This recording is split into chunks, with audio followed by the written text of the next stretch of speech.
អូហើយយូសួស្តីទាំងអស់គ្នាខ្ញុំសិតប៊ីឬស្រីខ្ញុំទៀតហើយអញ្ចឹងថ្ងៃនេះខ្ញុំបន្ត share រឿងរបស់យើងបន្តទៀតហើយមុននឹងចូលទៅដល់វីដេអូនោះគឺថាយើងដល់ឱកាសជួយខ្ញុំចិនទៅត្រូវអ្នកណាគេដែលចង់ឲ្យអង្គប៉ែតមានអីក៏អាចឲ្យតាមរយៈនេះបានផងដែរហ្នឹងហើយអូខេឥឡូវកុំឲ្យខាត់ពេលវេលាជួបនេះចូលទៅការ share រឿងរបស់យើងតែម្ដងបន្តវិភាគមុនមកជីអានក៏បានឆ្លើយតាមសុភាពរៀបសារថាខ្ញុំធ្វើបានមកពីខ្ញុំធ្វើតាមការណែនាំរបស់លោកនឹងឯងប៉ុន្តែបើយីបើជាប្រកែកវិញថាមិនមែននោះទេគឺមកពីនាងខំហាត់ដោយខ្លួនឯងទើបធ្វើឲ្យរាងកាយនាងធន់នឹងធាតុបានល្អអាចប្រើជំនាញខ្លាំងបានជីអានធ្វើមុខឆ្ងល់ហើយឧទាមពាក្យថាធន់នឹងធាតុតិចព្រោះនាងទើបតែធ្លាប់លើពាក្យនេះជាលើកដំបូងកំពុងតែនិយាយគ្នាស្រាប់តែអាស៊ូលីងដើរចេញមកតែមុខកញើវាប្រាប់ថាពួកឯងឈប់និយាយគ្នាទៅមេធំងាប់បាត់ហើយចាំតែនិយាយនៅខាងក្រៅទៅបាយីនិងជីអានបានងាកទៅមើលវាដោយខ្សែភ្នែកត្រជាក់ស៊ូលីងប្រាប់ថាវាឈប់លេងហ្គេមធ្វើជាអ្នកមើលការខុសត្រូវទៀតហើយបាយីតបវិញតែមុខស្មារថាឯងដឹងខ្លួនអត់ថាឯងស្ទើរតែសម្លាប់ពួកយើងដោយសារតែការដោះលែងសាច់ចម្លែកកម្រិតឌីនមកនោះស៊ូលីងធ្វើជាមិនដឹងមិនឮហើយទម្លាក់កំហុសទៅជីអានវិញថាយើងគ្រាន់តែចង់ជួយវឹកហាត់នាងតែនាងខ្លួនឯងទេដែលកិច្ចបាយីកាត់សម្ដីភ្លាមថាបើឯងបាញ់មិនត្រង់ផងកុំហៅខ្លួនឯងថាជាអ្នកបាញ់ធ្នូអីនាំតែខ្មាស់គេនោះទេជីអានក៏បន្ថែមវិញសមហើយដែលគេមិនយកចូលនៅក្នុងក្រុមសាលាកម្ពុជានោះលុយកាឌៀចំសំបែបនេះអាស៊ូលីងខឹងខ្លាំងណាស់វាងាកមកតម្រង់ធ្នូដាក់ពួកគេទាំងពីរព្រមទាំងបានសួរថាពួកឯងនិយាយអីគេមិញបាយីមិនភ័យសោះតែម្ដងគេក៏បានដើរមកពាំងមុខជីអានការពារឃើញបងប្អូនមិនខ្លាចស៊ូលីងក៏ទម្លាក់ដៃចុះវិញដោយគិតថាចាំទូទាត់បញ្ជីពេលក្រោយក៏បានវាប្រាប់ទៀតចាំមើលចុះផ្លូវនៅវែងឆ្ងាយខ្លាំងណាស់រួចក៏បានដើរចេញបាត់ទៅក្រោយពេលវាទៅបាត់បាយីនិងជីអានក៏បានដើរទៅមើលដ្រូនដែលបែកនោះជីអានរអ៊ូតិចពីចរិតអាក្រក់របស់អាសេសបងម្នាក់នោះណានាងឃើញបាយីកំពុងតែត្រួតពិនិត្យដ្រូនក៏បានសួរកំពុងធ្វើអីគេហ្នឹងបាយីបញ្យល់អាម្នាក់នោះវាបាញ់កាមេរ៉ាចោលដើម្បីកុំឲ្យពួកយើងបានបន្ទុកខ្ពស់ឥឡូវនេះគឺគ្មានអ្នកណាបានឃើញពួកយើងនោះទេវាតែទៅចេញទៅយកដ្រូនថ្មីមកជំនួសដូច្នេះពួកគេមានពេលច្រើនណាស់បាយីញញឹមហើយថាតាមពិតទៅវាជួយយើងទៅវិញនោះទេឥឡូវនេះគេមានឱកាសល្អបំផុតដើម្បីធ្វើរឿងសំខាន់ដែលក្រុងទុកជីអានបាក់ភ្នែកធំបានសួរថាលោកចង់មានន័យដូចម្ដេចលោកចង់ធ្វើអីបាយីមិនឆ្លើយតែក៏បាននាំនាងត្រឡប់ទៅការរួមភ្នំកណ្ដាលវិញទៅឈរនៅមុខត្រាពណ៌ក្រហមដ៏ធំដែលមានឃុំឃាំងសត្វចម្លែកខ្លាំងបំផុតគេងាកមកសួរនាងថានាងសន្យាបានទេថានឹងរក្សាការសម្ងាត់មួយនេះព្រោះទោះបីជានាងនិយាយប្រាប់គេក៏គ្មាននរណាជឿដែរជីអានងក់ក្បាលទាំងភ័យរូបភាពក៏បានរំលឹកទៅដល់កិច្ចព្រមព្រៀងរវាងបាយីនិងហុងកាលពីថ្ងៃមុនតែតាមពិតទៅដើម្បីជាថ្នូរនឹងការជួយឲ្យហុងខ្លាំងជាងមុនហុងត្រូវតែលួចយកថ្មអរិយពីពូរបស់គេដែលជានាយកសាលាមកឲ្យបាយីថ្មនោះគឺជាកូនសោសម្រាប់បើកត្រាដ៏ធំមួយនេះឯងបាយីបានកាន់ថ្មគ្រីស្តាល់ដែលមានអរិយភ្លឺនៅក្នុងដៃដែលនេះគឺជាថ្មដែលបានមកពីកិច្ចព្រមព្រៀងជាមួយនឹងហុងតែតាមពិតគោលបំណងធំរបស់គេគឺចង់ប្រើថ្មនេះដើម្បីបើកត្រារួមភ្នំនេះឲ្យអស់តែម្ដងគេក៏ដាក់ថ្មនេះទៅលើអាសនៈកណ្ដាលសត្វតែមានធម្មពលពណ៌ក្រហមងងឹតមួយបានវិលជុំវិញខ្លួនគេអាចឃើញចឹងហើយក៏ពិតជាភ័យលួព្រលឹងស្រែកហាមថាលោកធ្វើអញ្ចឹងមិនបាននោះទេ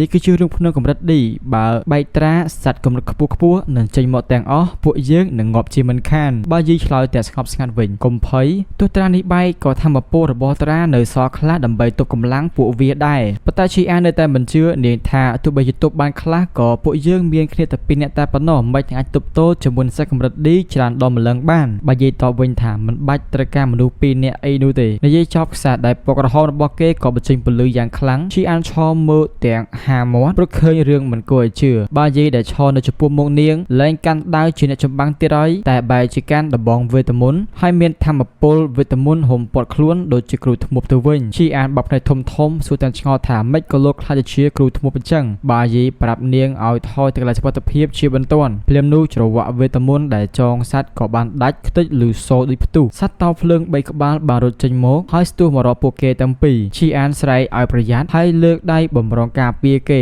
ប៉ុន្តែបាយីនៅតែស្ងប់ស្ងាត់គេលើកដំបងឡើងហើយប្រើធាតុពពកឬក៏ធាតុតកបាញ់ទៅលើពួកវាប្រពន្ធបានប្រាប់គេថានៅពេលនេះគេបានបដូរទៅកាន់វិជ្ជាជីវៈគ្រូធ្មប់ហើយបាយីធ្វើមុខមាំហើយបញ្ចេញធម្មពលតកយ៉ាងខ្លាំងទៅបង្កក់ពួកវាមួយប្រព្រឹត្តភ្នែកតែប៉ុណ្ណោះសត្វតោទាំង3ក្បាលត្រូវបានកកជាប់នៅក្នុងតកដ៏ធំមួយទៅណាមិនរួចជីអាននឹកស្មានមិនដល់ទេថាបាយីមានវិជ្ជាជីវៈពណ៌ក្រហមដែលជាថ្នាក់ខ្ពស់បែបនេះនាងគិតក្នុងចិត្តថាអំបញ្ញមិញនាង មានទប់តោតែមួយសឹងតែបញ្ជាប់ប៉ុន្តែបាយីទប់តោដល់ទៅ3ព្រមគ្នាបានចងាយស្រួលបាយីងាកមកប្រាប់ថាពួកនេះគឺជាប់យូរហើយទើបវាសម្រុកចេញមកព្រមគ្នាគេក៏បានបន្តទៀតគេត្រូវការកន្លែងធំជាងនេះដើម្បីវេពួកវាឈីអានយល់ការក៏បានប្រញាប់រត់ថយក្រោយយ៉ាងលឿនដើម្បីកុំឲ្យរំខានក្រោយពេលត្រាស់បែកភ្លាមស្រាប់តែមានវងខ្លារខិនភ្លើងមួយក្រុមទៀតបានរត់ចេញមកពួកវាមានភ្នែកក្រហមច្រាលហើយក្រញាំជើងវាគឺជន់ដីលើសន្ធឹកក៏ក្រាក់ក៏ក្រែងបញ្ជុប៉ុន្មានមេខ្លារខិនភ្លើងដ៏ធំកាចមួយក្បាលកម្រិតឌីបានលេចចេញមកឈរពីលើក្បាលបាយីប្រឈមមុខនឹងវា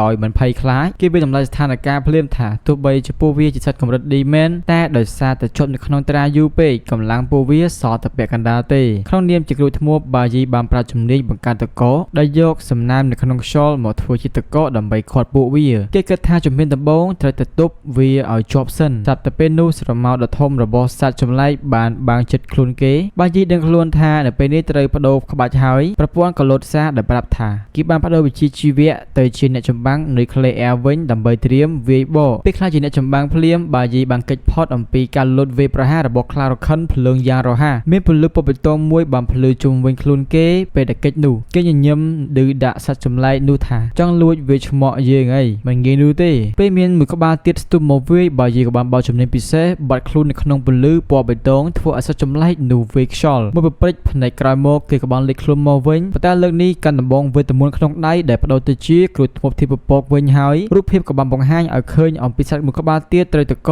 រុំពាត់ចិត្តឈឹងឈីអានដែលឈរមកពីចម្ងាយមានកាប់ផ្ទះឲ្យយ៉ាងខ្លាំងតែម្ដងនាយឆ្ងល់ថាម៉េចក៏លោកបាយីអាចបដូរជាជីវៈចុះឡើងបានតាមចិត្តអញ្ចឹងនៅពេលនេះនាងក៏បានយល់ធ្លុះតែម្ដងឃើញជីវៈបែបនឹងហើយទើបនាងដឹងថាហេតុអីបានជាបាយីទទួលចង់ចូលហាត់នៅក្នុងបន្ទប់ធាតុតែតាមពិតគឺគេហាត់ដើម្បីពង្រឹងភាពធន់នឹងធាតុសោះនាងនឹកឃើញទៅដល់ខ្លួនឯងពីមុននាងគិតថាឲ្យតែមានធម៌ពលខ្លាំងហើយចេះតែបញ្ចេញមន្តអាគមទៅគឺខ្លាំងហើយប៉ុន្តែក្រោយពីបានឃើញបាយីវាទំនាងយល់ថាភាពខ្លាំងពិតប្រាកដគឺស្ថិតទៅលើការចេះគ្រប់គ្រងធម៌ពលនាងគិតទៀតធម៌ពលធាតុគឺមកពីធម្មជាតិវាសាហាវនឹងពិបាកគ្រប់គ្រងខ្លាំងណាស់តើតែយើងចេះគ្រប់គ្រងវាបានល្អទើបប្រើក្បាច់ខ្លាំងបាននាងឈរមើលទាំងហាមាត់ពេលឃើញបាយីបញ្ជាតកដែលបង្កើតនោះឲ្យខ្លាចទៅជាអាវុធហើយបានបំបែកទៅលើពួកសត្វដែលជាប់អន្ទាក់ទាំងនោះភ្នែករបស់ឈីអានចាប់ផ្ដើមភ្លឺឡើងដោយការយល់ដឹងបាយីកំពុងឈរយ៉ាងស្ងប់ស្ងាត់នៅចំពោះមុខនាងចំណែកឯសត្វចម្លែកទាំងវងដែលឡំពាត់មុននេះត្រូវបានគេបង្កកជាប់ក្នុងតកអស់ហើយ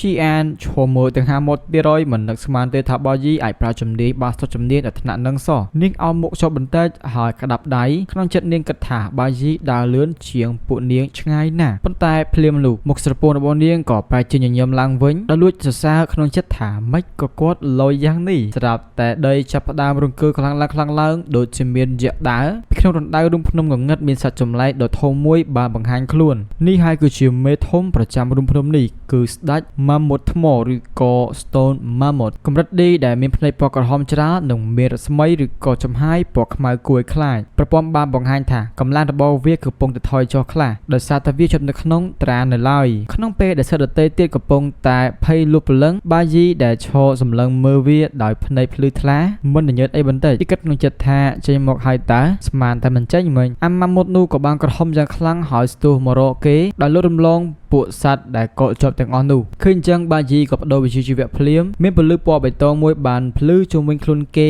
ពេលដែលគេខ្លាចទៅជាអ្នកចម្បាំងនុយក្លេអ៊ែរវិញគេប្រាប់ខ្លួនឯងថារបស់ដែលអញចង់បានគឺនៅលើខ្លួនរបស់អានឹងហើយគេឈរជើងយ៉ាងរឹងមាំត្រៀមវេយពេលអាម៉ាមុតស្ទុះមកដល់បាយីក៏បានលោតទៅលើអាកាសឡើងលឿនហើយកាប់មួយដាវចំកណ្ដាលថ្ងាសរបស់វាពេញទំហឹងដាក់បៃតងរបស់គេនោះបានចាក់ទម្លុះស្បែកដ៏ក្រាស់របស់អាម៉ាមុតយ៉ាងជ្រៅធ្វើឲ្យវាហូរឈាមចេញមកបាយីលោតចុះមកដីវិញយ៉ាងស្អាតអាយៈនោះក៏បានឈឺចាប់វាថយបន្តិចតែមានឈាមកំពុងទៅហូរចេញពីមុខរបួសជាច្រើនកន្លែងបាយីជុតឈាមដែលប្រឡាក់មុខចេញហើយគិតថាអាម៉ាមុតកម្រិត15ដែលជាប់នឹងត្រានេះសើជាងអាមេស្វាកម្រិត10ដែលអញធ្លាប់វាយពីមុនទៅទៀតម៉ាមុតនោះក៏បានក្រហមតែឈឺចាប់វាក្រវីក្បាលដ៏ធំរបស់វាហើយស្ទុះមកជន់បាយីទាំងកំហឹងជើងដ៏ធ្ងន់របស់វាបានជន់ដីរង្គើបាយីមិនថយក្រោយនោះទេគេបង្កើនល្បឿនដូចជាខ្យល់វាបកទៅវិញមិនឈប់គឺតម្រង់ទៅរកកំណត់ខ្សោយរបស់វាទីបំផុតអាម៉ាមុតនោះក៏ទ្រាំលែងបានវាចាប់ផ្ដើមទុតជង្គង់ហើយរាងកាយរបស់វាក៏បានដួលក្រែងទៅលើដីចឹងយើងចាំមើលភាពបន្តទៀតថាវាទៅជាយ៉ាងណាអរគុណច្រើនអ្នកទាំងអស់គ្នាជួបគ្នាវីដេអូក្រោយបាយ